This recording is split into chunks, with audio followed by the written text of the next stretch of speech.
അനുവാദമില്ല. ലൂക്കോസ് 10:21 നസ്രായൻ പറയുന്ന വാക്കുകളൊന്ന് ശ്രദ്ധിച്ച്. ലൂക്കോസ് 10:21 വാക്യങ്ങൾ എഴുതിയെടുക്കാനുള്ളവർ എഴുതിയെടുക്കണം. ഇഷ്ടംപോലെ വാക്യങ്ങളുണ്ട്.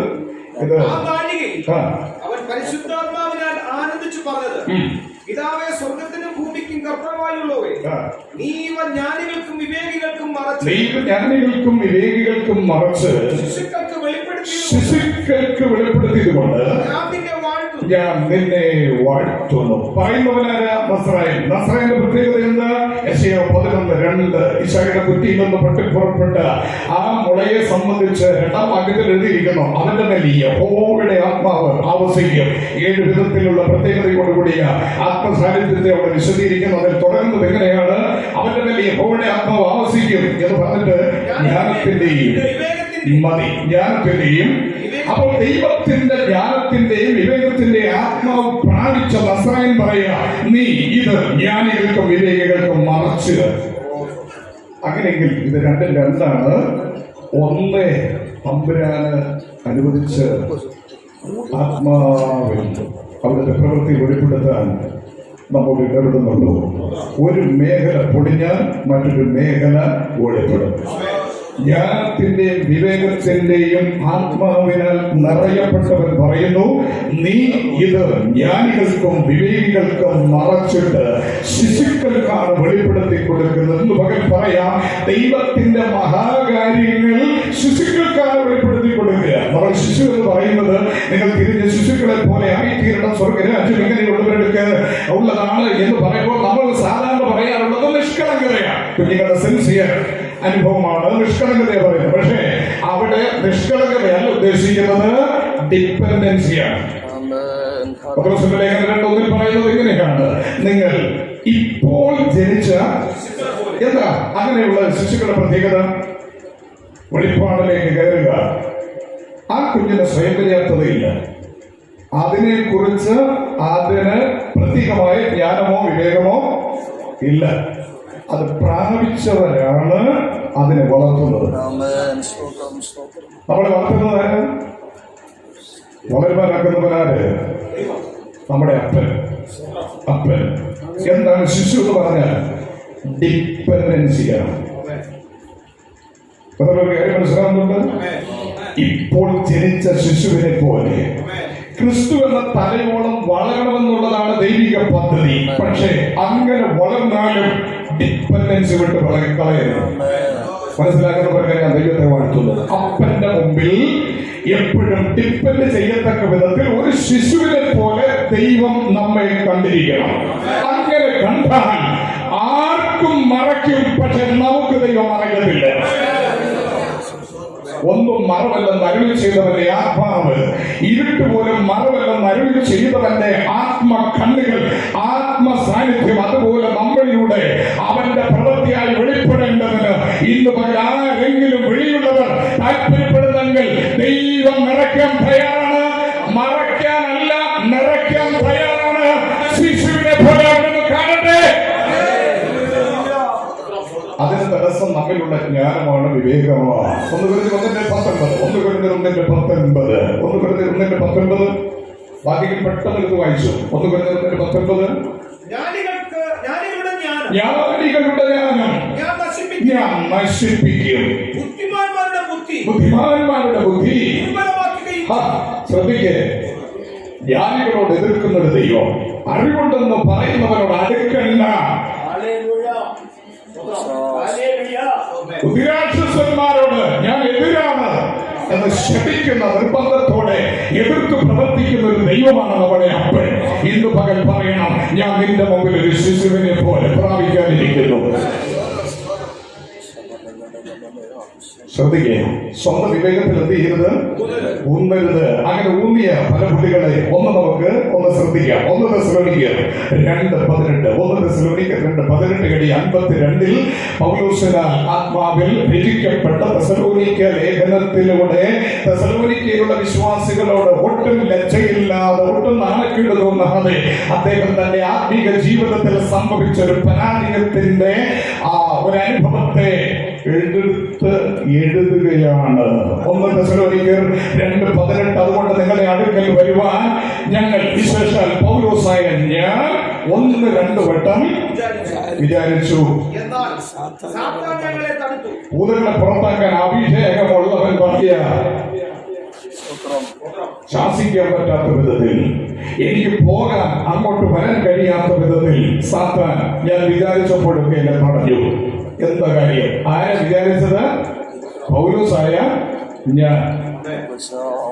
ഇന്ന് പകൽ പൈശാചിക ശക്തികൾ, ഇരുട്ടിന്റെ വ്യാപാരങ്ങൾ, അധികാരമുള്ളവനെതിരെയും തലവെക്കാനുള്ള കാരണം പരിശുദ്ധാത്മാ വചനത്തിലൂടെ വെളിപ്പെടുത്തുകയാണ്. എന്റെ അകത്ത് ഞാനെന്ന് പറയുന്ന ഒരു സാധനം തലവെക്കുക, അത്യുന്നതരുടെ സമനാകാൻ നിന്നെ പഠിപ്പിച്ചവൻ ഞാനാണെന്ന് പറഞ്ഞ് ദൈവികമായ പദ്ധതികൾക്ക് വിലങ്ങ് തടിയായി സാത്താൻ ഇടപെടും. അഴിക്കാനുള്ള അധികാരമുണ്ട്, ശാസിക്കാനുള്ള അധികാരമുണ്ട്. അതിനുള്ള അഭിഷേകം ചുമക്കുന്ന അഭിഷിക്തനെ തടയാൻ കരുത്തോടെ പൈശാചിക ശക്തികൾ എതിർപ്പെട്ട് നിൽക്കുന്നു. എന്താ കാര്യം? പൗലോസായ ഞാൻ വിചാരിച്ചു, പൗലോസ് നീ ആരുടെ വകയാ? നിന്റെ അകത്ത് കിടക്കുന്ന ശുശ്രൂഷ ആരുടെ വകയാ? തെസ്സലോനിക്കയിലുള്ള വീണ്ടെടുക്കപ്പെട്ട ദൈവജനം ആരുടെ വകയാ? അവിടെ പോണോ വേണ്ടയോ എന്ന് നീ അല്ല തീരുമാനിക്കുന്നത്, ഞാനാ തീരുമാനിക്കുന്നത്. എന്റെ നിയോഗം കൂടാതെ നീ നിന്നെ ധരിപ്പിക്കരുത്. എന്റെ നിയോഗമില്ലാതെ എനിക്ക് പകരം നീ നിന്നെ ചാർജാക്കിയാൽ എതിർക്കാൻ ഞാൻ ചിലർക്ക് ഡ്യൂട്ടി കൊടുക്കും. അതെനിക്ക് നിനക്കും എതിരാളിയായവനായിരിക്കും. മനസ്സിലാവുന്നുണ്ട്? ഇന്ന് പകൽ സ്വർഗം അനുവദിക്കാതെ ഞാനായിട്ട് വിചാരിച്ച തീരുമാനിച്ച മേഖലകൾക്കകത്ത് കടന്നു കയറി എതിർത്ത് നിൽക്കുന്ന പൈശാചിക മേഖലകളെ പൊളിക്കുക.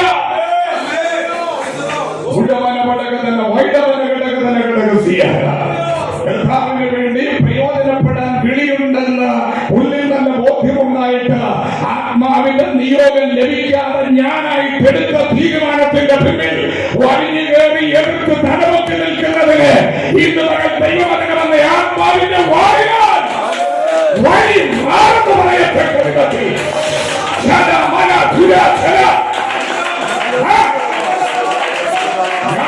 വരുത്തിവെച്ച പ്രതികൂലത്തെ പ്രതിയോഗിയെ ഇന്ന് പകൽ ഞാനാകുന്നവൻ ഞാനാകുന്നതിന് അറിയിച്ചവന്റെ ആത്മവ്യാപാരത്തെ പഠിക്കാൻ വഴി മാറുന്നു പറയാൻ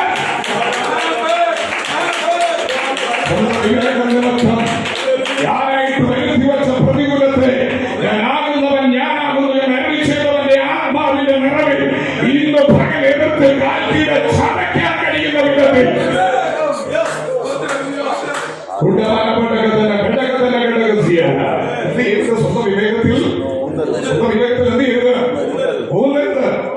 ശക്തമായ ശുശ്രൂഷയുള്ള ഒരു മനുഷ്യന് അപ്പോസ്തലന് 3.5 വർഷം മെനക്കെട്ടിരുന്ന് പ്രാപിച്ചതാ. 1:11-23 ഞാൻ കർത്താവിൽ നിന്ന് അടുത്തൊന്നും പോയി പഠിച്ചിട്ടൊന്നുമില്ല. 2-ാം അധ്യായത്തിലേക്ക് വരുമ്പോൾ അവിടെ അദ്ദേഹം തന്നെ പറയാ, ജ്ഞാനത്തിന്റെ വശീകരണ വാക്കുകളൊന്നുമല്ല,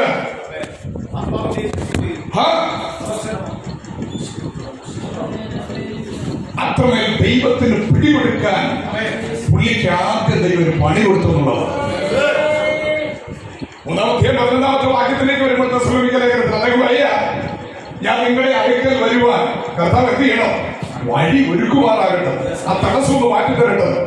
പിൻവരുന്ന ലേഖനങ്ങളിൽ അദ്ദേഹം പറയുന്നത് ദൈവേഷ്ടമായാൽ ദൈവഹിതമായാൽ ദൈവം അനുവദിക്കുന്ന പക്ഷം. പക്ഷെ നമ്മളോ സരിവാസം ഫ്രീ ആണോ? അതെ. ആശ്വാസം ഫ്രീ ആണോ? അതെ, ഞാനും ഫ്രീ ആണ്. നമുക്ക് 10 ട്രാക്റ്റും ഒക്കെ എടുത്ത് സ്വതം ആര് പറയണോ പറയാതെ ഇറങ്ങരുത്. വായിച്ച അപ്പോസ്തലപ്രവൃത്തി 16-ാം അധ്യായം, അപ്പോസ്തലപ്രവൃത്തി 16 അതിന്റെ 6 മുതലുള്ള വാക്യങ്ങൾ. ആസിയിൽ വചനം പ്രസംഗിക്കരുതെന്ന് പരിശുദ്ധാത്മാവ് വിലക്കി. അവർ ആസിയിൽ വചനം പ്രസംഗിക്കരുതെന്ന് പരിശുദ്ധാത്മാവ് വിലക്കുകയാണ്. യുദ്ധയിലും ഗലാത്യദേശത്തിലും കൂടി സഞ്ചരിച്ച് ലുസ്യയിലെത്തി ഇതുര്യയിലേക്ക് പോകുവാൻ ശ്രമിച്ചു. യേശുവിന്റെ ആത്മാവ് അവരെ സമ്മതിച്ചു. എന്താണെങ്കിലും മാനസാന്തരപ്പെടണ്ടേ? എന്താണെങ്കിലും ദൈവം ചോദിക്കണ്ടേ? നിൽക്കുന്നില്ല, വണ്ടി ചിഹ്നം വിടുക. വായിച്ചേ. അവർ മൂശ കടന്ന് ത്രോവാസിലെത്തി. സന്ധ്യയായി. അവിടെ വെച്ച് പൗലോസ് രാത്രിയിൽ കുട്ടി കഴിച്ച് പ്രാർത്ഥിച്ച് കിടന്നുറങ്ങുന്ന സമയത്ത് രാത്രി ഒരു ദർശനം. മക്കളൊരിക്കാനായ പുരുഷൻ വന്നിട്ട് പറയാ, ഞങ്ങൾ എന്ത് ചെയ്യണം? സഹായിക്കണം. 10-ാം വാക്യം. ഈ ദർശനം കണ്ടിട്ട് അവരോട് സുവിശേഷം അറിയിക്കാൻ ദൈവം ഞങ്ങളെ വിളിച്ചിരിക്കുന്നു എന്ന് നിശ്ചയിച്ച് അപ്പോഴാ ബോധ്യം വന്നത്. അങ്ങോട്ട് പുറപ്പെട്ടു. രാവിലെ ഉള്ള വണ്ടിക്കൂലി എല്ലാം കളഞ്ഞു, സമയം നഷ്ടപ്പെടുത്തി, അതിലേക്ക് യാത്ര ചെയ്ത് കുറഞ്ഞ വർഷങ്ങളൊന്നുമില്ല. അപ്പസ്തലന്മാർ നമ്മുടെ എത്രയോ പണം, ടൈം, പ്രവർത്തനങ്ങൾ വേസ്റ്റായി പോയത്. നമ്മൾ പറയുന്നത് സാധാരണ പോരാട്ടം കള്ളൻ കപ്പൽ തന്നെയാണ്. ഞാൻ പ്രവർത്തിക്കും, ആർ തടുക്കുമെന്നുള്ളവൻ അകത്തിരിക്കുന്നതെങ്കിൽ ആ ദൈവത്തിന്റെ നിയോഗത്തോടുകൂടി ചാടി പുറപ്പെടുന്നവന്റെ മുമ്പിൽ തടുക്കാൻ കഴിയാത്ത പ്രവൃത്തിയുടെ വല്ലഭത്വം ചേർത്ത് നിർത്തി പ്രവൃത്തിയെ ഫലകരമാക്കാൻ കരുത്തുള്ളവന്റെ ആത്മനിയോഗം ഒരുവൻ പ്രാപിച്ചിട്ടാണ് ഇറങ്ങുന്നതെങ്കിൽ നിയോഗത്തോടുകൂടിയ കാഴ്ചയുടെങ്കിൽ കുഞ്ഞെ നിന്റെ ഒരു വേർപ്പിന്റെ തുള്ളി വരെ ഭയമില്ല. അതിന്റെ നയ പൈസ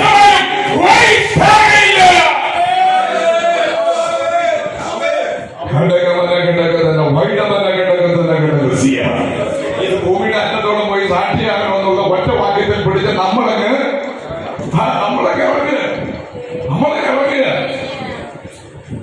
ഗവൺമെന്റിനായി, ഉപവാസ പ്രാർത്ഥനയായി, ഹൗസ് വിസിറ്റിംഗ് ആയി, പരസ്യയോഗമായി നമ്മൾ പുത്തൂരിൽ തന്നെ ഇറങ്ങുക. ഒരു പ്രാർത്ഥിച്ചിറങ്ങിയപ്പം നിയോഗത്തിന് പകരം അരുതെന്നുള്ള വിലക്ക് എവിടെ പ്രസംഗിക്കരുത്?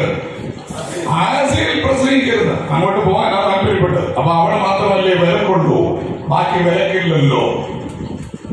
സ്വന്തം വിവേകത്തിൽ എന്ത് ചെയ്യരുത്? ഊന്നരുത്.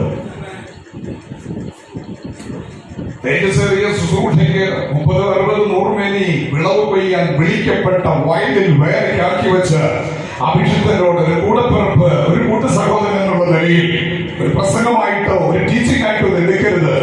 കഴിഞ്ഞ നാളുകൾ ദൈവത്തോട് ചോദിച്ച ചോദ്യത്തിന് എന്നെ നന്നാക്കാൻ, എന്നെ പഠിപ്പിക്കാൻ, എന്നെ രൂപാന്തരപ്പെടുത്താൻ എന്നോട് ഇടപെട്ട ഒരു വചനം എന്നുള്ള നിലയിൽ അത് നിങ്ങളോടുമായി ഷെയർ ചെയ്യുക.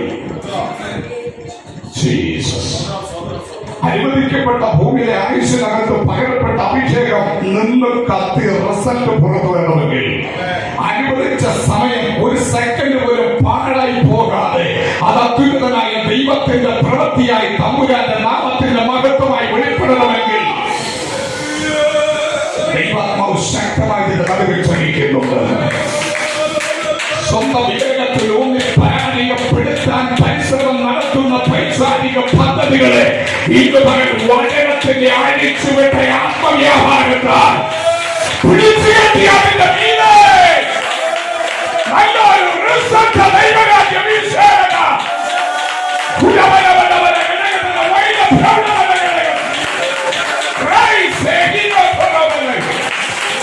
ദൈവത്തിന്റെ ഫലം പാഴായി പോകാതെ, അനുവദിച്ച സമയം പാഴായി പോകാതെ, അത് ആത്മാവിന്റെ വ്യാപാരമായി, അത് വൈദ്യുത വിളനമായി മാറത്തക്ക വിധത്തിൽ ഇന്ന് പകൽ ആരുടെയോ ദൈവ സാന്നിധ്യം അതിന്റെ പരമാധികാരത്തോടെ അതിന്റെ പൂർണ്ണ ഭംഗിയോടെ അതിന്റെ ചെയ്യാത്തോടെ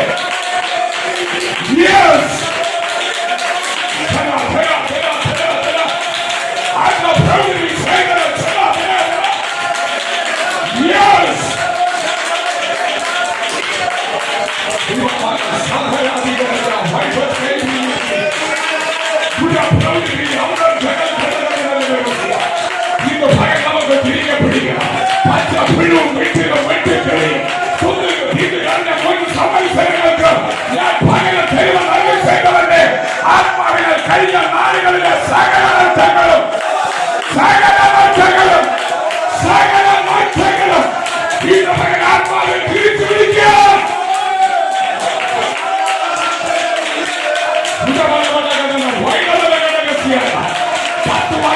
പരിശ്രമം പാഴാക്കി കളഞ്ഞ പിശാചിന്റെ സാധനങ്ങളെ ഈ ഒരു ദിവസം കൊണ്ട് കോയിലടിക്കാൻ കഴിയുന്ന വിധത്തിൽ ദൈവനിയോഗത്തിലേക്ക് ഇതുവരെ ഏൽപ്പിക്കപ്പെട്ടു.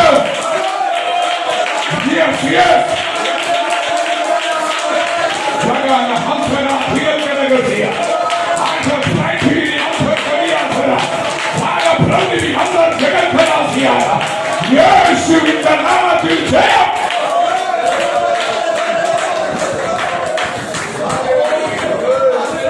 നമുക്ക് വളരെ യോഹന്നാൻ 12:49-50 പെട്ടെന്ന് വായിച്ചേ. യോഹന്നാൻ 12:49-50 ദൈവപുത്രനാണ് സകലത്തെ പിതാവ് തനിക്ക് കാൽക്കീഴാക്കി തന്നു. സകലതും അവന്റെ മുൻപിൽ പരാജയപ്പെടും, അനുസരിക്കും. പക്ഷേ അവൻ പറയുന്ന വാക്കുകൾ ശ്രദ്ധിച്ചേ. യോഹന്നാൻ 12:49 ഞാൻ എന്ത് ചെയ്തിട്ടില്ല, സ്വയമായി സംസാരിച്ചിട്ടില്ല. അടുത്തത് എന്നെ അയച്ച പിതാവ് തന്നെ ഞാൻ ഇന്നത് പറയണമെന്നും ഇന്നത് സംസാരിക്കണമെന്നും കൽപ്പന തന്നിരിക്കുന്നു. എത്രവർക്ക് കാര്യം മനസ്സിലാവുന്നുണ്ട്? പിതാവ് സകലതും പുത്രനെ ഏറ്റെടുത്ത് കൊടുത്തിട്ടു. താൻ ദൈവപുത്രൻ എന്നുള്ള പദവി അതിന്റെ മുഴുവൻ മഹത്വത്തോടെ, അതിന്റെ മുഴുവൻ സമ്പൂർണ്ണ ദേവത്വത്തോടുകൂടി തന്റെ മേൽ അത് വെളിപ്പെട്ട് നിൽക്കുമ്പോൾ താൻ പറയാ, എന്റെ സ്വയത്തിന് ഇവിടെ സ്ഥാനമില്ല.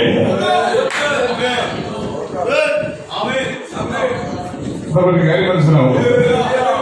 ആ മാർഗത്തിലേക്ക് നമ്മളെ വിളിച്ചിരിക്കുന്നത് തീർന്നില്ല. പരിശുദ്ധാത്മാവിനെ കുറിച്ച് വായിച്ച് 16:13 യോഹന്നാൻ 16:13 പരിശുദ്ധയാത്മാവ് ദൈവമാണ്. സത്യത്തിന്റെ ആത്മാവ് വരുമ്പോഴോ അവൻ നിങ്ങളെ സകല സത്യത്തിലും വഴി നടത്തും. അടുത്ത് അവൻ സ്വയമായി സംസാരിക്കും. എന്താ ദൈവമല്ലേ? പക്ഷേ നമ്മൾ ഇതിനേക്കാൾ വെല്ലുവിളികൾ.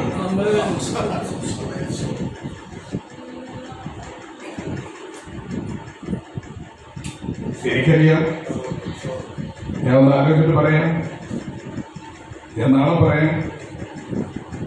എനിക്കറിയാം എന്ത് ചെയ്യരുത്, സ്വന്തം വിവേകത്തിൽ.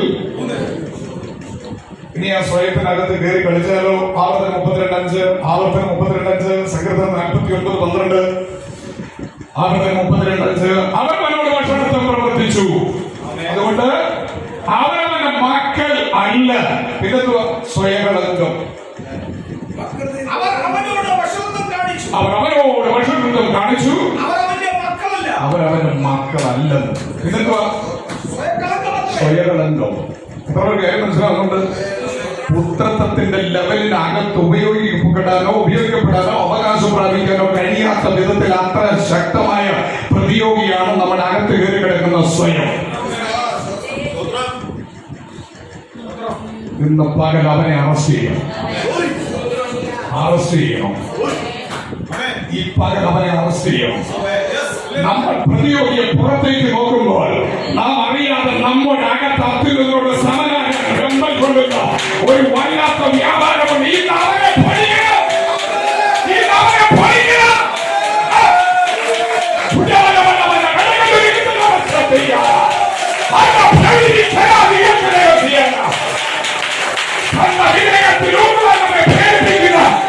സ്വയത്തിന്റെ ശക്തിയെ ആത്മാവിൽ വെട്ട്. കള്ളൻ കപ്പലിൽ തന്നെ ആത്മാവിൽ അവനെ അറസ്റ്റ് ചെയ്യാം.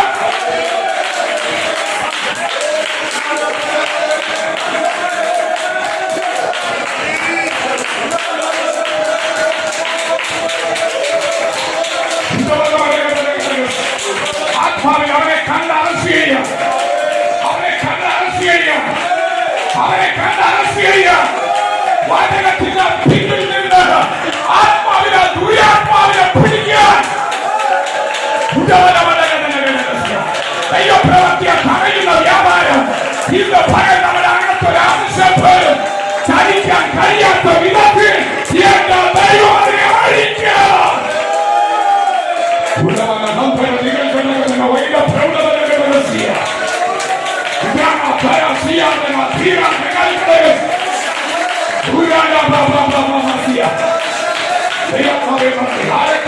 അതുപോലെ ഏറ്റെടുത്തു കഴിഞ്ഞു. ആരൊക്കെയോ ഏറ്റെടുത്തു കഴിഞ്ഞു. ആർക്കൊക്കെ ആത്മമണ്ഡലത്തിൽ കാര്യം പിടികിട്ടി. ചില വേദനകൾ പണിയുക. നിന്ദകളുടെ ദൈവികമായ വിളിക്കനുസരിച്ച് ആത്മാവിൽ ശക്തിയോടെ പ്രയോജനപ്പെടാൻ കഴിയുമെങ്കിൽ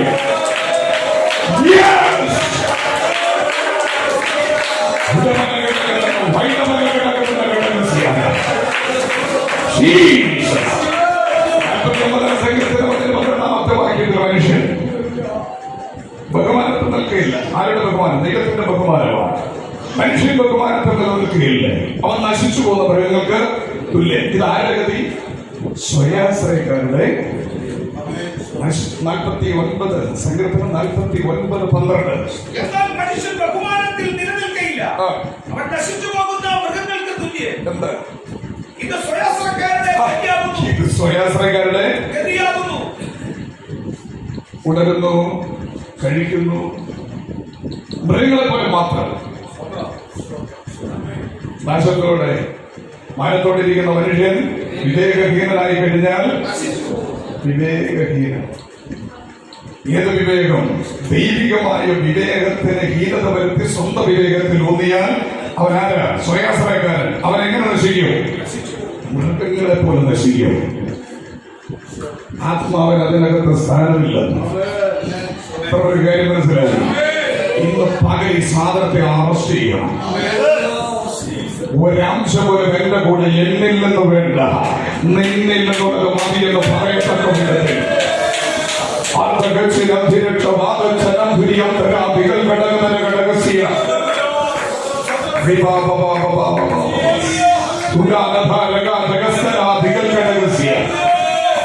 അവരെ ചെറുതെരുവുകൾ കൂടെ വേണം. ചെറുതെരുവുകൾ കൂടെ വേണം. ലൂക്കോസിന്റെ സുവിശേഷം അവിടുത്തെ ആദ്യത്തെ ഉപദേശിയെ ഒന്ന് പിടിക്കാം. 5-ാം അധ്യായം അതിന്റെ 8-ാം വാക്യം. 5:8. ശീമോൻ പത്രോസ് അത് കണ്ടിട്ട് യേശുവിന്റെ കാൽക്കൽ വീണു. കർത്താവേ, ഞാൻ പാപിയായ ഒരു മനുഷ്യനാകൊണ്ട് എന്നെ വിട്ടുപോകണം. എന്റെ ചോദ്യം, 10 കൽപ്പനയിൽ ഏതെങ്കിലും ഒന്ന് തെറ്റിച്ചിട്ടാണോ നേരം വിളിക്കുന്നവരെ ഇങ്ങനെ വീശിയത്? ഇങ്ങനെ അനുദപിച്ച് കരഞ്ഞ് ഞാൻ പാപിയാണെന്ന് പറയത്തക്ക വിധത്തിൽ പരിശുദ്ധാത്മാവ് എങ്ങനെയാണ് അദ്ദേഹത്തെ കുറ്റം ബോധ്യപ്പെടുത്തിയത്? എനിക്ക് വിളിയുള്ള മനുഷ്യനാണ്. 10-ാം വാക്യത്തിൽ പറയുന്നുണ്ട്, നീ ഇനി മനുഷ്യനെ. അപ്പോ മനുഷ്യനെ പിടിക്കുന്നവനായി മാറണമെന്നുണ്ടെങ്കിൽ ബോധ്യപ്പെടണം എന്നിലൊരു മാരകമായ അകൃത്യമുണ്ടെന്ന്. ഏതാണ് അകൃത്യം? 5-ാം വാക്യത്തിൽ കിടപ്പുണ്ട്. 5-ാം വാക്യത്തിൽ ഞങ്ങൾ രാത്രി മുഴുവൻ അധ്വാനിച്ചിട്ടും ഒന്നും കിട്ടിയില്ല, എങ്കിലും നിന്റെ വാക്കിന് ഞാൻ വലയിറക്കാമെന്ന് ഉത്തരം പറഞ്ഞു. എത്ര ഒരു കാര്യം മനസ്സിലായി? തന്റെ സ്വന്തം എക്സ്പീരിയൻസ്, തന്റെ സ്വന്തം പരിചയം, സ്വന്തം മല, സ്വന്തം പടക്, സ്വന്തം ഏരിയ, സ്വന്തം തീരുമാനം. ആരുടെ നിയോഗം തനിക്ക് വേണ്ട. എനിക്കറിയാം എവിടെ വീശണം, എങ്ങനെ വീശണം. അത് പരാജയത്തിൽ കലാശിച്ചു. തമ്പുരാൻ കയറി വന്ന് ഇടപെട്ടു. വീശവിടെ നിന്റെ വാക്കിന് നേരം വെളുക്കുന്നത് വരെ എന്റെ അറിവിൽ ചെയ്തത് ഇനി ഞാൻ എന്റെ അറിവിലല്ല ചെയ്യുന്നത്, നിന്റെ വാക്കിൽ ഞാൻ മലയിറക്കാം. ദൈവം നമുക്ക് ഒത്തിരി സ്കില്ല് തന്നിട്ടുണ്ട്, ഒത്തിരി താല്പര്യങ്ങൾ തന്നിട്ടുണ്ട്, കഴിവുകൾ തന്നിട്ടുണ്ട്. പക്ഷേ അത് സ്വയമായിട്ട് തീരുമാനിച്ചെടുത്ത് പ്രയോഗിക്കാൻ അനുവാദമില്ലല്ലോ. നിയോഗത്തോടു കൂടിയായിരിക്കണം. ദൈവം ഏൽപ്പിച്ചിരിക്കുന്ന സകല താലന്തുകളും എനിക്കറിയാം, മുൻപരിചയമുണ്ട് എന്നുള്ള നിലവാരത്തിൽ എടുത്ത് വീഴ്ചരുത്. ആ മനസ്സിൽ അവിടെ നന്നായിട്ട് കത്തി, ഇവിടെ കത്തുമായിരിക്കും. 8 നില പൊട്ടിയ അണ്ണന്മാരൊക്കെ നല്ല തെളിച്ചാ പറയുന്നത്. സ്വന്തം വിവേകത്തിൽ നിയോഗമുണ്ടെങ്കിൽ അറിയാം, സന്തോഷറിയാം, അവിടെ നടന്ന ബോധറിയാം. ഇന്ന് വരെ എന്റെ ജീവിതത്തിൽ അങ്ങനൊരു വചന വെളിപ്പാട് കിട്ടിയിട്ടില്ല. അദ്ദേഹം എന്നെ ശുശ്രൂഷിക്കാൻ തുടർന്ന് ദൈവദാസൻ വചന ശുശ്രൂഷിക്കുമെന്ന് പറയുന്നതിന്റെ കൃത്യം 5 മിനിറ്റ് മുൻപ് എനിക്കൊരു വചന വെളിപ്പാട്. ഞാൻ തമ്പുരാനോട് പറഞ്ഞു, ഇതേക്കുറിച്ച് ഞാൻ ചിന്തിച്ചിട്ട് പോലുമില്ല. ഞാൻ എത്ര സമയം ഇഷ്ടംപോലെ സമയം തരുന്നൊരു മനുഷ്യൻ, ആ സമയം തീർക്കട്ടെ. എന്റെ പൊന്നെ 5 മിനിറ്റിനകത്ത് അതുമായി ബന്ധപ്പെട്ട് കണക്ട് ചെയ്ത് എഴുന്നേറ്റ് നിന്ന് കഴിഞ്ഞപ്പോഴാണ് ബാക്കി കൊണ്ട് വന്നത്. തമ്പുരാൻ നിയോഗം തന്നത് ഒരു മുഴു വാക്കാണെങ്കിൽ ആ നിയോഗത്തിൽ നീ പിടിച്ചു നിൽക്കുക. ഒരു ചെറിയ വെളിപ്പാടാണെങ്കിൽ അത് നീ പറഞ്ഞു തുടങ്ങുക. നിന്റെ സ്വന്തം വിവേകത്തിൽ എടുക്കരുതെന്നോ, നിന്റെ സ്വന്തം ബുദ്ധിയിലും ജ്ഞാനത്തിലും അറിവിലും കഴിവിലും എക്സ്പീരിയൻസിലും ഒന്നും എടുക്കരുത്. അല്ലെങ്കിൽ പ്രസംഗിക്കാനായിട്ട് ക്ഷണം ലഭിച്ച് കടന്നു പോകും. പ്രസംഗിക്കേണ്ട സമയമെടുത്താലും 100 കണക്കിന് മെസ്സേജുകളുണ്ട്. അത് ദൈവം കൃപയാർത്തുന്നതാ. ഒന്നിനും നോട്ടില്ല, എല്ലാ നോട്ടും അവിടെ ഉണ്ട്. ഒന്ന് തയ്യാറാക്കി പോയാൽ മുന്നറിയിപ്പ് തരും. ഇന്നിടത്തിന്നത് നേരത്തെ ചിലപ്പോൾ പറയും. ചിലത് പ്രസംഗിക്കാനായിട്ട് എഴുന്നേൽക്കുന്ന സമയത്ത് പോലും എനിക്ക് നിയോഗം കിട്ടത്തില്ല. ഞാൻ എന്ത് ചെയ്യും? ഞാനൊരു ടെസ്റ്റിമണി എന്ന് പറയാൻ പറ്റും. ടെസ്റ്റിമണി പറയും. ആ ടെസ്റ്റിമണി പറഞ്ഞുകൊണ്ടിരിക്കുന്നതിന്റെ ഇടയ്ക്ക് എന്നെ ടെസ്റ്റ് ചെയ്യാതെയോ അറിവില്ലാത്ത കുറെ ഉണ്ടല്ലോ, എടുത്ത് വീച്ചുവെന്നറിയാൻ പെട്ടുപോകരുത്. ദൈവദാസന്മാർ പെട്ടുപോകരുത്. ദൈവം നമ്മളെ ടെസ്റ്റ് ചെയ്യുമ്പോൾ നിന്റെ നിയോഗം തരാതെ ഞാൻ പറയില്ല, തുടങ്ങില്ലെന്ന് പറയണം. ഇന്ന് പകൽ ദൈവാത്മാവ് ചിലരെ ശക്തിയോട് ഉപയോഗിക്കാൻ ദൈവനിയോഗത്തിൽ എന്റെ പിള്ള ചലിക്കുമോ, ദൈവനിയോഗത്തിൽ എന്റെ മകൻ ചലിക്കുമോ, ദൈവനിയോഗത്തിൽ മാത്രം എന്റെ കുഞ്ഞെ ഉപയോഗിക്കപ്പെടാൻ ഏൽപ്പിക്കുമോ, ഇന്ന് പകൽ ദൈവം ടെസ്റ്റ് ചെയ്താൽ ഞാൻ പെട്ടുപോകരുത്. നിയോഗം ലഭിക്കുന്നവരെ വെയിറ്റ് ചെയ്യാൻ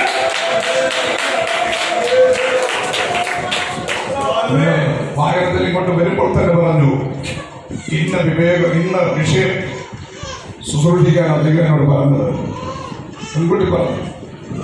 ചില ദിവസങ്ങളൊക്കെ മുൻകൂട്ടി പറയാനൊന്നും പറ്റില്ല.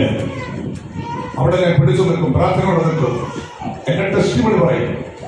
ആ ടെസ്റ്റ് മണി ചിലപ്പോൾ അരമണിക്കൂറിന്റെ ടെസ്റ്റ് മണി തന്നെ ആയിരിക്കും. അത് കഴിയുമ്പോൾ മാത്രമേ എനിക്ക് നിയോഗം ലഭിക്കൂ. പിടിച്ചു നിൽക്കണം. നമ്മളെ ടെസ്റ്റ് ചെയ്യും. സ്വന്തം വിവേകത്തിൽ, ആ പരിചയത്തിൽ എന്റെ നിയോഗം കൂടാതെ എടുത്ത് ചാടുമോ എന്ന് ദൈവം നമ്മളെ ടെസ്റ്റ് ചെയ്യും. ദൈവദാസന്മാരെ, റിസൾട്ട് പരാജയമായിരിക്കും കേട്ടോ. ഇന്ന് പകൽ നിയോഗം ലഭിച്ചിട്ട് ഒറ്റ വാക്യം മതി. നീ ആ ടെസ്റ്റിൽ ജയിച്ചെങ്കിൽ, ആ ടെസ്റ്റിൽ നീ ജയിച്ചെങ്കിൽ ആ ഒരൊറ്റ വാക്യത്തിലൂടെ ആരും ചിന്തിക്കാത്ത ആഴമേറിയ മർമ്മങ്ങൾ തുടർന്ന് നിന്റെ ഉള്ളിലേക്ക് സദൃശവാക്യം 23 പറയുന്ന പോലെ ഞാൻ എന്റെ മനസ്സ് നിങ്ങൾക്ക് പൊഴിച്ചു തരും. തോറ്റുപോകരുത്. ടെസ്റ്റിനകത്ത് തോറ്റുപോകരുത്. സ്വന്തം വിവേകത്തിൽ ഡിപ്പെൻഡ് ചെയ്യുന്ന ദൈവം ടെസ്റ്റ് ചെയ്യും. കുറെ സമയം നമ്മളോട് മിണ്ടാതിരിക്കും. ഇതിന്റെ കണക്കിന് സാധനം നമ്മുടെ മേൽ ഇട്ട് തരാനായിട്ട് റെഡിയാക്കിയിട്ടായിരിക്കും നമ്മളെ ഒന്ന് പെട്ടുപോകരുത്. ദൈവദാസന്മാർ പെട്ടുപോകരുത്. അതിശക്തമായ ശുശ്രൂഷയുടെ തനിമ വെളിപ്പെടുത്താൻ വെളിയുള്ളവരാണ് എന്റെ മുൻപിലും പുറകിലും ഇരിക്കുന്നത്. ഞാനൊക്കെ പറയുന്നതിനകത്ത് അതിശക്തി വിചാരിക്കരുത്. കൊലോസ്യർ 2:9 പറയുന്ന അവനിലല്ലോ ദൈവത്തിന്റെ സർവ്വസമ്പൂർണ്ണതയും ദൈവകരവുമായി വസിക്കുന്നത്. കൊലോസ്യർ 1:27 പറയുന്നത് മഹത്വത്തിന്റെ പ്രത്യാശ ക്രിസ്തു. അപ്പൊ ക്രിസ്തു തമ്മിലുണ്ടെങ്കിൽ അവരിലാണ് ദൈവത്തിന്റെ സമ്പൂർണ്ണത മുഴുവൻ. ആ ദൈവത്തിന് തന്നെ വെളിപ്പെടുത്താൻ നമ്മളായിട്ട് തടസ്സമുണ്ടാക്കി കൊടുക്കരുതെന്ന് 37 ഒന്നും അസാധ്യമല്ല. കർത്താവിന് ഒരു കാര്യവും ഇങ്ങനൊരു സാധനം നമ്മുടെ അകത്ത് 18:14 യഹോവയാൽ കഴിയാത്ത 19:26 അത് മനുഷ്യർക്ക് അസാധ്യമെങ്കിലും ദൈവത്തിന് 42:2 യഹോവ നിനക്ക് സകലം കഴിയുമെന്ന് നിന്റെ ഉദ്ദേശങ്ങളൊന്നും നിനക്ക് അസാധ്യമല്ലെന്ന് ഞാൻ അറിയുന്നു.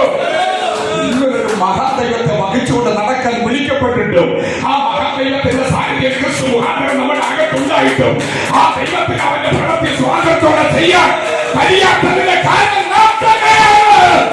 നമ്മുടെ സ്വന്തം എക്സ്പീരിയൻസ്, നമ്മുടെ സ്വന്തം വിവേകം, നമ്മുടെ സ്വന്തം തീരുമാനം ഇന്ന് പകൽ പോയിക്കാതില്ല. ദൈവത്തിന്റെ പ്രവൃത്തി ചെയ്യട്ടെ. ദൈവത്തിന്റെ പ്രവൃത്തി ചെയ്യട്ടെ. ഈ മനുഷ്യൻ പത്രോസ് സമർപ്പിച്ചു. ഞാൻ ഭൗമികമായിട്ട് മനുഷ്യനാണ്, എന്നെ വിട്ടു പോകണം. അതേപോലെ പുള്ളിക്ക് മനസ്സിലായി എന്റെ കയ്യിലിരിപ്പാണ്. നേരം മുടുക്കുന്നവർ അധ്വാനിച്ചിട്ട് ഒന്നും ഇന്ന് പകരം സമ്മതിക്കാൻ പറ്റുമോ? ഞാൻ വെളിപ്പെട്ടതാണ്. എന്റെ അധ്വാനത്തിന് വേണ്ട വിധത്തിൽ റിസൾട്ട് ഇല്ലാതെ പോയെന്ന് ദൈവത്തോട് 10 കൽപ്പനയേക്കാൾ മാരകമായ ഒരു തെറ്റ് എന്റെ അകത്തുണ്ടായിരുന്നുവെന്ന് സ്വയം ബോധ്യപ്പെട്ടിട്ട് ഇന്ന് പകൽ സമ്മതിച്ചാൽ നീ എന്ത് ചെയ്യണമെന്നുള്ള ശബ്ദം കാതിൽ കേൾക്കാൻ കഴിയും. അകത്ത് വയസ്സാങ്കരം വന്നാൽ അടുത്ത ശബ്ദം നീ മനുഷ്യനെ പിടിക്കുന്നവൻ. രഹസ്യം നൂറുകണക്കിന് വീണ്ടും ജനങ്ങൾ നിന്റെ കയ്യാൽ നിങ്ങളുടെ പുറത്തു വരുന്ന ദൈവ ശബ്ദത്തെ നടക്കേണ്ടത് വിളിക്കപ്പെട്ട ആ ദൈവ സന്തതികളുടെ ആത്മാവിനെ ഇടപെടുകയാണ്. നീ ഈ മനുഷ്യരെ പിടിക്കുന്നവരാകും.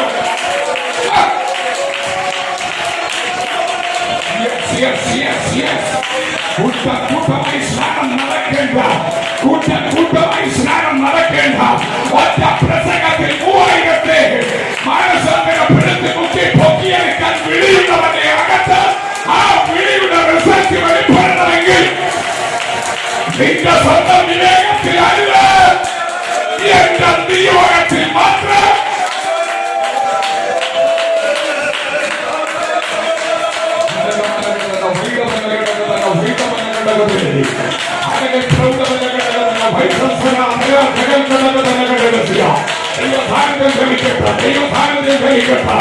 പറയുന്ന വാക്യങ്ങൾ പറയുന്നത് കൊണ്ടല്ല.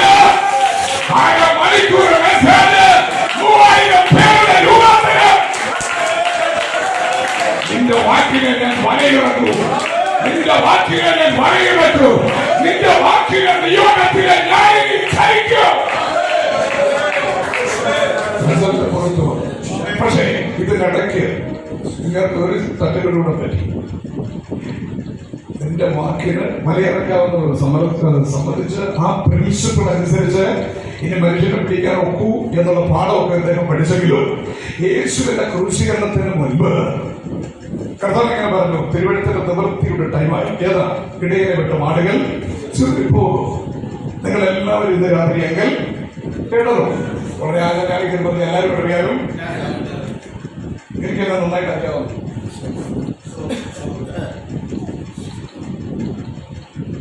കർത്താവ് അതിലും ഉടനെ ഇങ്ങനെ പറയാം, അതിനെക്കൂടി ചാകാനും. ഇത്രയും ഡെഡിക്കേറ്റഡ് ആയ ഈ മനുഷ്യന് അത്യാവശ്യം അതിനുള്ള കൃപ കൊടുക്കുകയല്ലേ കർത്താവ് ചെയ്യേണ്ടത്? പല കർത്താവ് അറിയല്ലേ, കൃതകേട്ടവനെ നേരം കൊടുക്കുന്നതിന് മുൻപ് നീ എന്നെ എന്താ കാര്യം? ഇവൻ ചാകണോ വേണ്ടതെന്ന് തീരുമാനിക്കുന്നത് ഇവനാണ്. ഇവൻ എന്ത് ചാകണോ എങ്ങനെ ചാകണോ എന്നുള്ളത് തീരുമാനിക്കുന്നത് ആരാണ്? അത് ഞാൻ അങ്ങോട്ട് പറഞ്ഞു കഴിഞ്ഞ് സമർപ്പിച്ചാൽ മതിയെന്ന്. അല്ലാതെ എടുത്തിക്കേണ്ട സമർപ്പണമെല്ലാം നീ എന്നെ തള്ളി പറയുന്ന പരുവത്തിലെ കലാശിക്കോ?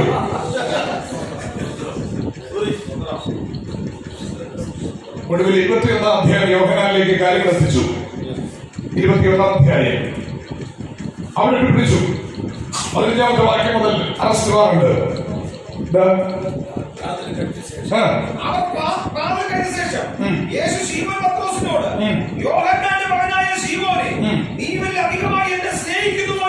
അപ്പൊ നമ്മൾ വിചാരിക്കുന്നത് കെട്ടിപ്പിടിച്ച് മുത്തം കൊടുക്കുന്ന സ്നേഹവും അല്ല. എന്നെ സ്നേഹിക്കുന്നവൻ എന്റെ ഓർഡർ അനുസരിക്കുന്നതാണ് സ്നേഹം.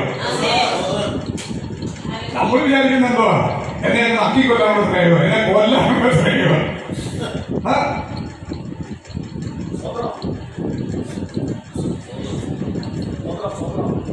ആ നിയോഗം അനുസരിച്ച് നിൽക്കുന്നതാണ് സ്നേഹം. ആ ഓർഡർ അനുസരിച്ച് ചലിക്കുന്നതാണ് സ്നേഹം എന്ന് പറയുന്നത്. അത്ര കാര്യം പിടിയിട്ട്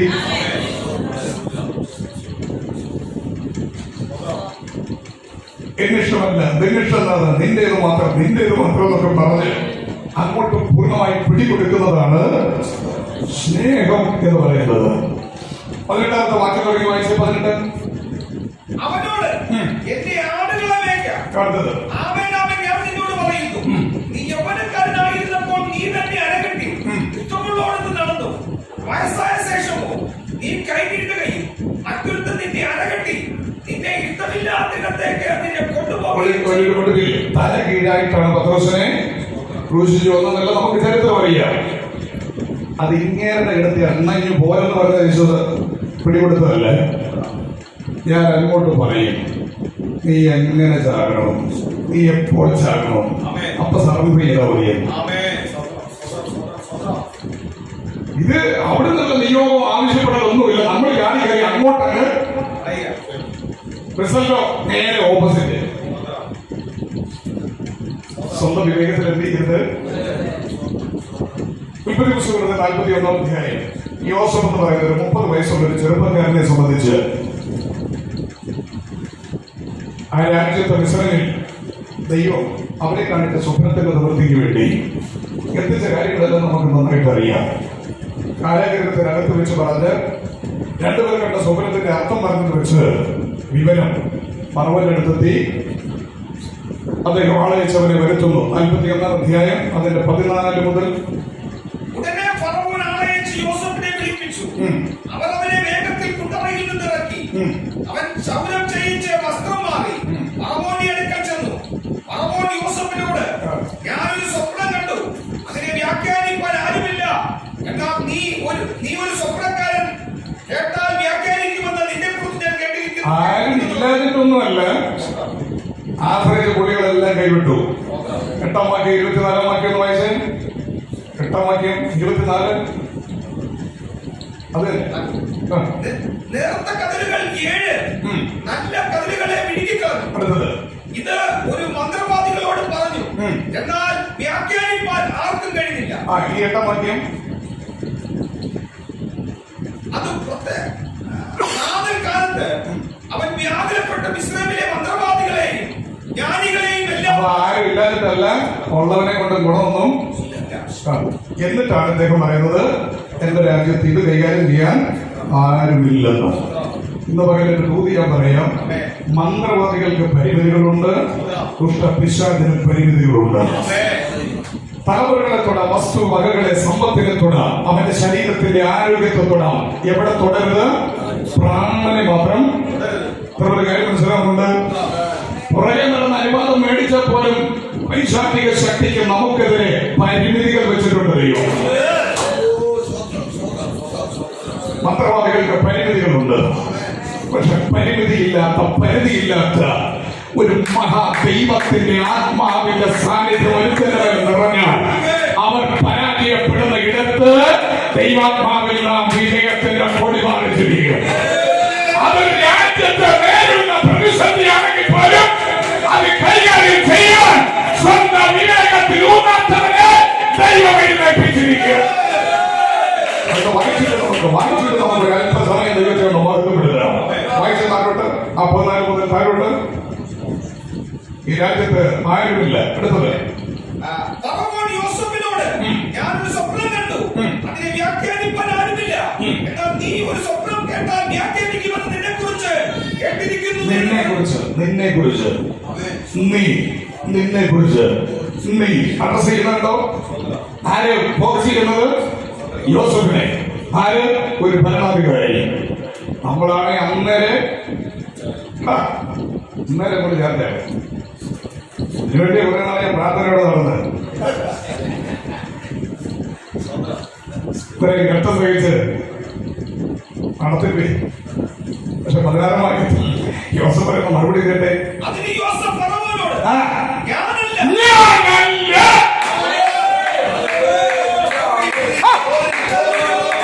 ദൈവം തന്നെ. ഞാനല്ല, ക്രിസ്തുവേ. സ്വയത്തെ പൊക്കാൻ കിട്ടുന്ന സാഹചര്യത്തിൽ കൊടുക്കാൻ അവന്റെ മണ്ണ ചാടി.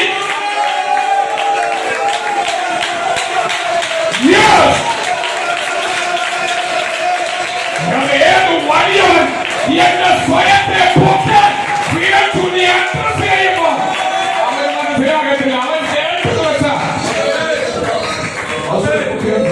വലിയ സംഭവങ്ങളൊക്കെ കേട്ടിട്ടുണ്ട്. എന്തൊക്കെ ആരെങ്കിലും ഇപ്പൊ നമ്മളെ പൊക്കുമ്പോ നമ്മൾ ഈ വളഞ്ഞു കിടക്കുന്ന ബോർഡർ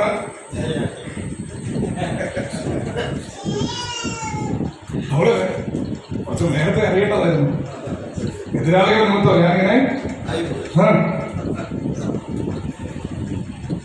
നമ്മളെ ഫോക്കസ് ചെയ്ത് വിരൽ ചോദ്യം നമ്മളെ പോക്ക് നമ്മുടെ അകത്ത് കിടക്കുന്ന മറ്റു സാധനമുണ്ടല്ലോ, അഹം ബ്രഹ്മാസ്മി, ഞാനെന്ന് പറയുന്ന സാധനം.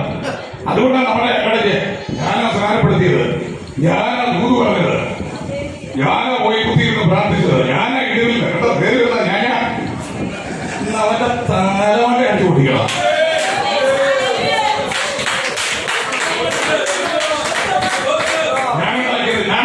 ഞാൻ പണിതത്, ഞാൻ കൊടുത്തത്, ഇവനെ എവിടെ കിട്ടിയാലും അറിഞ്ഞേക്കണം കേട്ടോ. ഇതാര് പറഞ്ഞാൽ തലയോട് കൈ തേച്ചുന്ന ഒറ്റ അകത്ത് കിടക്കുന്ന മറ്റൊരു ജാസ്തിയാണ്.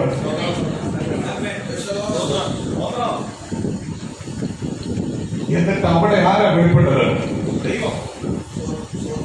ഈ മനുഷ്യൻ യോസഫിനെ ഫോക്കസ് ചെയ്ത് പറഞ്ഞു, നിനക്ക് കഴിയുമെന്ന് ഞാൻ കേട്ടു. പക്ഷേ യോസഫ് അന്നേരം അടികൊടുത്തു, ഞാൻ അല്ല, ദൈവം തന്നെ. ഇനി അടുത്തത് വായിച്ചു 38 വാക്യം. രക്ഷിക്കപ്പെടാത്ത മാനസാന്തരപ്പെടാത്ത തന്റെ ഭൃത്യന്മാരോട് ദൈവാത്മാവുള്ള ഈ മനുഷ്യനെ പോലെ മനസ്സിലായി. നമ്മളെ പോക്കുന്നവനെ കൊണ്ട് തിരുത്തി പറയിപ്പിച്ച് നമ്മളെ ഉപയോഗിക്കുന്ന ദൈവത്തെ കുറിച്ച് പറയാൻ ഒരു വെളിപ്പാടാണ് കൊടുക്കുക.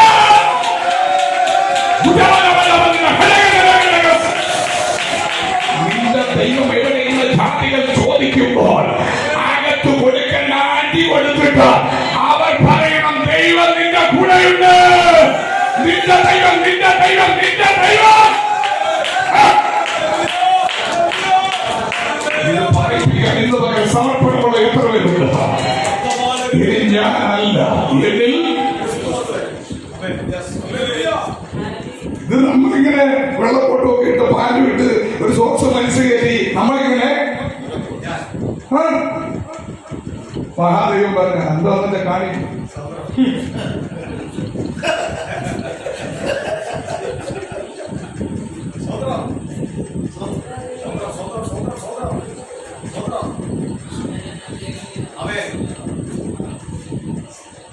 എന്നിട്ട് അവസാനം അടികിട്ടി അവസാനം പറയുന്നറിയോ? പണ്ട് 2 കൊല്ലം മുമ്പ് ഞാൻ എഴുന്നേറ്റ് നിൽക്കുമ്പോ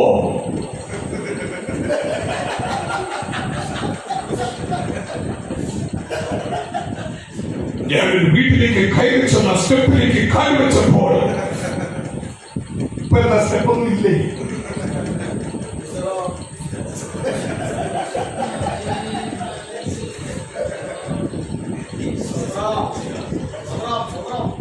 ഞാനല്ല, മനസ്സാന്തരപ്പെടുത്തിയത് ഞാനല്ല, സ്നാനത്തിലേക്ക് നടത്തിയത് ഞാനല്ല, രോഗികളെ സൗഖ്യമാക്കിയത് ഞാനല്ല, പൈശാചിക ബന്ധനങ്ങൾ അടിച്ചത് ഞാനല്ല, എന്നിലുള്ളവൻ ജഗത്തിലുള്ളവനേക്കാൾ വലിയവൻ.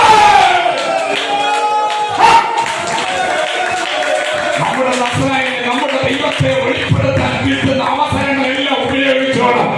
അടുത്തത് നിന്റെ അകത്തെ ഏതവനാണെന്ന് ജാതികൾ പറയത്തക്ക വിധത്തിൽ മന്ത്രവാദികൾക്ക് കഴിയാത്ത മേഖലയ്ക്കകത്ത് ആത്മാവിന്റെ നിറവിലും വെള്ളത്തിലും നിങ്ങൾ എഴുന്നേൽപ്പിച്ചു നിർത്താൻ കരുത്തോടെ ചരിക്കുന്ന ഒരു ദൈവം ഇന്ന് പകലിന്റെ നടുവിലുണ്ട്.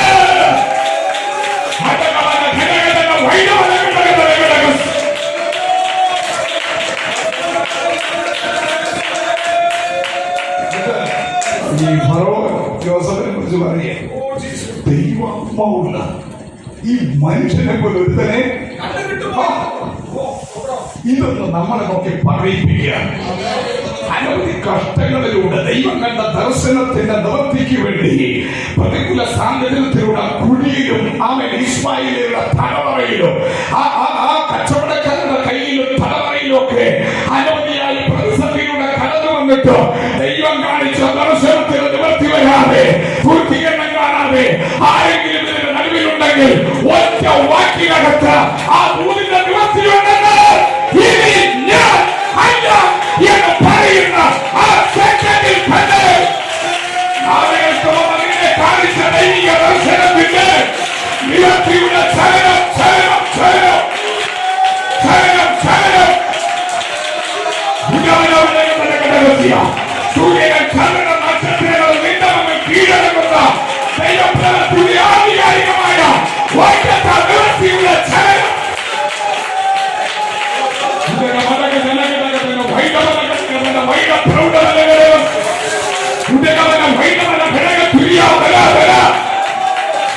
Yes! നിന്റെ അകത്ത് സ്വർഗം ഭാഗ്യ വിത്തിന്റെ 30-60 കുറുവേലൻ കിഴക്ക് മലമായി പുറത്തു വരാൻ ഒറ്റ വാക്ക് അടുത്ത സെക്കൻഡിൽ ദൂതിന്റെ നിവർത്തി അവൻ കണ്ട സ്വപ്നത്തിന്റെ നിവർത്തി. ഇവൻ സഹിച്ച കഷ്ടമല്ല, ഇവൻ കടന്നു വന്ന പാതകളുടെ ദൃക്സാക്ഷി വിവരണമല്ല.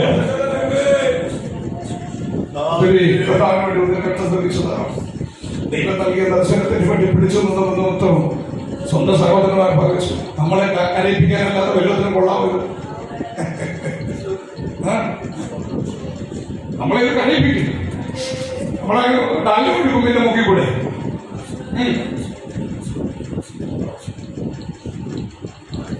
നമ്മളെ സഹോദരന്മാർ പകച്ചത്, കുടിയിൽ വലിച്ചെറിഞ്ഞതും കൊല്ലാൻ നോക്കിയതും ഇതൊക്കെ കേൾക്കുന്ന തന്നെ നമ്മുടെ കണ്ണങ്ങ് കുവായോട് പറഞ്ഞേച്ച് ആശീർവാദം വേണ്ടി വീട്ടിൽ പോകാനുള്ളതല്ലാതെ പിന്നെ എന്തൊന്നും കൊള്ളാൻ.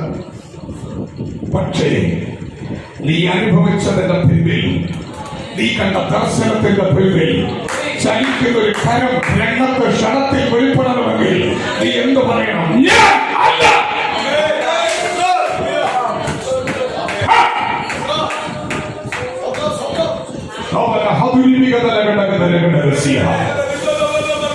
ആത്മാവിൽ വെളിപ്പാടോട് അകത്തേക്ക് നോക്കി പറയണം, ഞാനാകുന്നത് കൃപയാൽ. 15:10 പൗലോസ് പറയും, ഞാനാകുന്നത്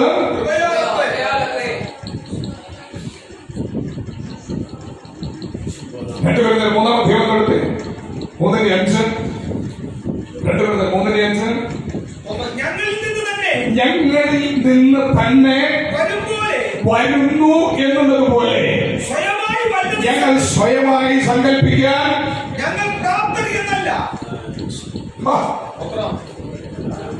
അകത്തേക്ക് നോക്കി പൊളിക്കാൻ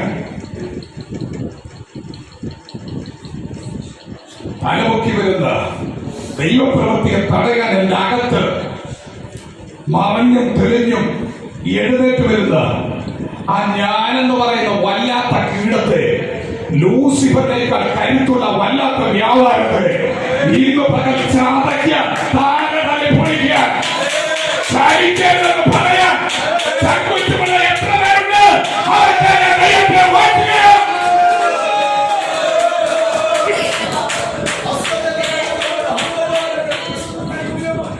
നല്ല കൈപ്പുണ്യമാണെന്ന് പറയരുത്. ചിലതൊക്കെ ഫുഡൊക്കെ ചുമ്മാ വെച്ച് വരിയിട്ടാൽ നല്ല ടേസ്റ്റാണ്. ഭയങ്കര കൈപ്പുണ്യമാണെന്ന് പറയരുത്. കൊടുത്ത ദൈവത്തിന് ഇത്ര ഒരു കാര്യം മനസ്സിലാക്കുന്നില്ല. നല്ല സ്വരമാണ്. ഈ സ്വരം കൊടുത്തവൻ ഇവിടെ കേട്ടോണ്ടിരിക്കുക. നല്ല സ്വരമാണ്. ചൂട പിച്ചു പെയ്യല്ല സംഗതി. ഇത് കൊടുത്തവൻ തിരുവനന്തപുരം പറയുന്നത്, നിങ്ങൾ തമ്മിൽ ബഹുമാനം വെച്ചിട്ടുണ്ട്. ഏക ദൈവത്തിനുള്ള ബഹുമാനത്തെ എന്ത് ചെയ്യുന്നു?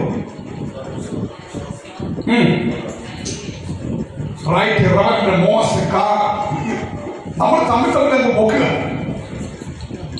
തമ്പുരാനെ മേലെ എന്റെ പേര് പോലെ കേൾക്കാൻ നീ കൊതിക്കരുത്.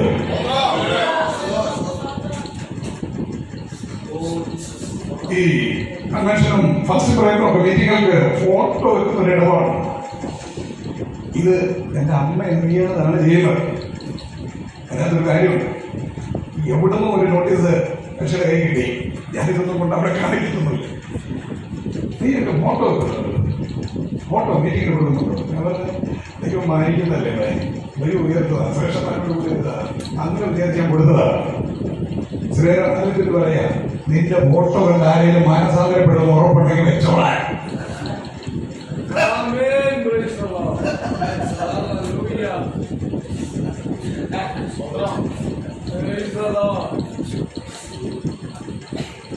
നമ്മൾ വോട്ടിന്റെ കൈവിട്ട് 15, 16, 17 തീയതികളിൽ 15-ാം തീയതി ഫസ്റ്റ് KJ ബാബു പ്രോഗ്രാം കഴിയുമ്പോൾ കാണാം ഈ വിളിച്ച് തലകുത്തരി കിടക്കും. ഇതെല്ലാം അടിച്ചോണ്ട് പോയി വീട് കെട്ടുന്നേ. അതൊരു കാറ്റടിച്ച് ഒരു മണി പൊട്ടി.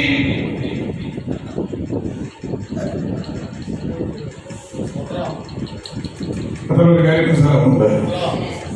ഇന്ന് പകൽ ഞാൻ അല്ലെന്ന് പറഞ്ഞ് എന്നെ രംഗത്ത് എഴുന്നേൽപ്പിക്കാനുള്ള സകല ഇടപാടുകളെ വലിച്ചു കയറി ഉയരുന്നു എങ്കിൽ എന്റെ അകത്ത് വ്യാപരിക്കുന്ന നസ്രായന്റെ നാമം ഉയരണമെന്ന് മാത്രം ശ്രമിക്കുന്ന എത്ര പേർക്ക് മകൻ ഇതിന്റെ നടുവിലുണ്ട്? അവരെ എന്റെ ദൈവത്തിന് വേണം, എന്റെ ദൈവത്തിന് വേണം. 39 വാക്യം 39 സകല സോറി ഉൽപ്പത്തി 41 39 വാക്യം. പറവൻ പറയുന്ന ഒരു ഭാഗം കൂടെ നമുക്ക് കേൾക്കണം. പിന്നെ ഫറവോൻ യോസേഫിനോട് ദൈവം ഇതൊക്കെയും നിനക്ക് വെളിപ്പെടുത്തി. ആര്? ദൈവം ഇതൊക്കെയും നിനക്ക് രക്ഷിക്കപ്പെടാത്തവൻ തിരിച്ചറിയുന്നുണ്ടോ? മന്ത്രവാദികളെ ഡിപ്പെൻഡ് ചെയ്ത് മുട്ടടിച്ച് രക്ഷപ്പെടാൻ നിവൃത്തിയില്ലാതെ വന്ന് അവനെ സഹായിക്കാൻ ആരുമില്ല. നിസ്സാര മേഖലയല്ല, ഒരു രാജ്യത്തിന്റെ ഭരണാധികാരി. നിന്നെ ആവശ്യമുണ്ടെന്ന് രാഷ്ട്രപിതാക്കന്മാർക്ക്, നേതൃത്വങ്ങൾക്ക്, രാജ്യത്തിന്റെ അധിപതികൾക്ക് നിന്നെ ആവശ്യമുണ്ടെന്ന്. പരിഹരിക്കാൻ കഴിയാത്ത പ്രതിസന്ധി രാജ്യത്തുടനീളം വരുമെന്നുള്ള സ്വപ്നം കണ്ട് മുട്ടടിച്ച് നടക്കുന്നവനോട് പേടിക്കേണ്ടെന്ന് പറയാൻ ദൈവത്തെ വെളിപ്പെടുത്താൻ സമർപ്പണമുള്ള ഒരുത്തരെ ഇന്ന് പകൽ രാജ്യങ്ങൾക്ക് വേണ്ടി എന്റെ ദൈവം നോക്കുക.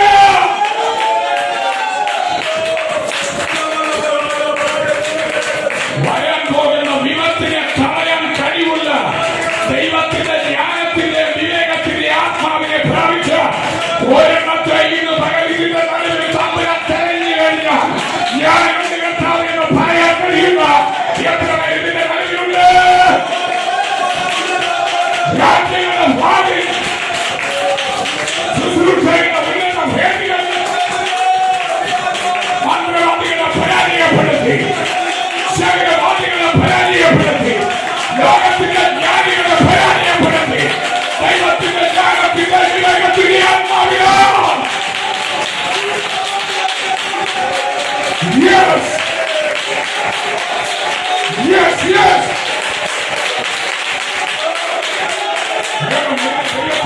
രാജ്യങ്ങളിലേക്ക് വേണം, രാജ്യങ്ങളിലേക്ക് വരാൻ പോകുന്ന വിപത്തിനെ ആത്മാവിൽ തടയാൻ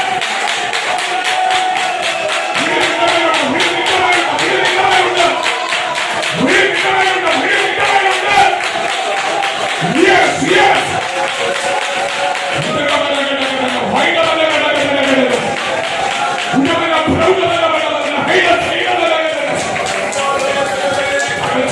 അകത്തളത്തിൽ ഒതുക്കി കളിക്കുന്ന പൈശാചിക വല്ലാത്ത വ്യാപാരത്തെ വലിച്ചു നിലവരുന്ന പിടി ഏത് രാജ്യത്തെ ഏത് അധിപതിയുടെ മുമ്പിൽ വെളിപ്പെടുത്തണമോ? ഏത് വലിയ പ്രശ്നങ്ങൾ ആത്മാവിൽ നിന്നിലൂടെ പരിഹരിക്കപ്പെടണമോ? എന്ന ദൈവത്തിന്റെ നിർണയം കിടപ്പുണ്ടോ? ഇന്ന് പകൽ അവരെ ദൈവം അതിലേക്ക് കൈപിടിക്കുന്ന ദൈവകൃപയ്ക്ക് ഞാൻ ദൈവത്തിന് വാഴ്ത്തുന്നു, വാഴ്ത്തുന്നു, വാഴ്ത്തുന്നു. മന്ത്രവാദികളെ ഡിപ്പെൻഡ് ചെയ്ത പലതും ജ്ഞാനത്തിന്റെ വിവേകത്തിന്റെ ആത്മാവുള്ള നിന്നെ ഡിപ്പെൻഡ് ചെയ്യുന്ന വിധത്തിൽ നിന്നെ വിളിച്ചു വരുത്തി. ദേശത്തിന് ക്ഷാമം വന്നപ്പോ യോസേഫിന്റെ കുടുംബത്തിന് ക്ഷാമം കിട്ടി. പക്ഷെ പരിഹാരം ഞാനല്ലെന്ന് പറഞ്ഞവനിലൂടെ ആ കുടുംബത്തിനകത്തേക്ക് ചാക്ക് നിറച്ച് നന്മ എവിടെ ഉണ്ടോ അവിടേക്ക് ആ കുടുംബത്തെ മൊത്തം രംഗത്ത് കൊണ്ടുവരത്തക്ക വിധത്തിൽ ദൈവത്തിന്റെ കരം സഹിച്ചതുപോലെ ഇപ്പൊ പകൽ ദൈവം ആരോടൊക്കെ ഇടപെടുന്നു. നിനക്ക് മാത്രമല്ല പദവി, നിനക്ക് മാത്രമല്ല നന്മ, നിന്റെ കുടുംബത്തെ കൂടെ ഉദ്ധരിക്കത്തക്ക വിധത്തിൽ രാജ്യങ്ങളിൽ കെട്ടിക്കിടക്കുന്ന നന്മ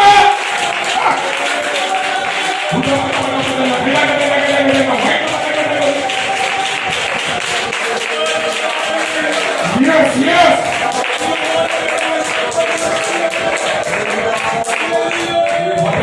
തീർന്നിട്ടല്ല, അനുവദിച്ച സമയം തീർന്നത് കൊണ്ട് കണ്ണുകളെ അടയ്ക്കാം. ഈ പതിനെടുപ്പാട് ഇതുപോലെ കിടക്കുക, പ്രതിപക്ഷ കണ്ണുകളെ അടച്ച് പഴയ ദിനത്തിന്റെ പുതിയ ദിനത്തിലും ഇതിന്റെ ഏറ്റുവിസന്റെ കണ്ണുകൾ പിന്നെ കിടപ്പുണ്ട്. ദൈവത്തോട് പ്രാർത്ഥിക്കും. അതാ എനിക്ക് മനസ്സിലായി, സ്വന്തം വിവേകമൊക്കെ നശിപ്പിച്ചു. എനിക്കറിയാമെന്നുള്ള എന്നിലെ ജ്ഞാനത്തിന്റെ ആ ഭാവം, എക്സ്പീരിയൻസ്, ദൈവത്തോട് പ്രാർത്ഥിച്ചേ. Yes, Lord. അങ്ങേക്ക് അങ്ങയുടെ പ്രവൃത്തി എന്നിലൂടെ ചെയ്യുന്നതിന് തടസ്സമായി എന്റെ അകത്ത് അറിവിൽ കിടക്കുന്ന അറിവുകേടുകൾ, ദൈവിക ജ്ഞാനം അല്ലാതെ കിടക്കുന്ന ജ്ഞാനവും ദൈവത്തിന്റെ ആത്മാവിന്റെ വിവേകമല്ലാത്തതെല്ലാം ഇന്ന് പകൽ ഒരു കടുകുമണിയോളം പോലും അനുവദിക്കാതെ, ഒരു പൊടി വേര് പോലും ശേഷിക്കാതെ അവിടുത്തെ തീക്കകത്ത് ചാമ്പലാക്കി ഞാനല്ല യെസ്, എത്തിയതല്ല എത്തിച്ചതാണെന്നും, കണ്ടതല്ല കാണിച്ചതാണെന്നും, പറഞ്ഞതല്ല ദൈവം പറയിപ്പിച്ചതാണെന്നും ഇന്ന് പകൽ അങ്ങനെ ദൈവത്തെ അഡ്രസ് ചെയ്ത് ദൈവനാമത്തെ മഹത്വപ്പെടുത്താൻ കഴിയുന്ന വിധത്തിൽ ആഴമേറിയ വെളിപ്പാട് സഞ്ചരിക്കുക.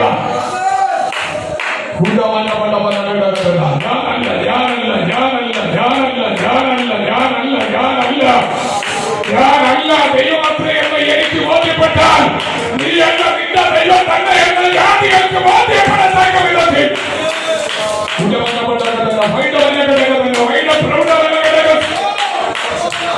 ഉള്ള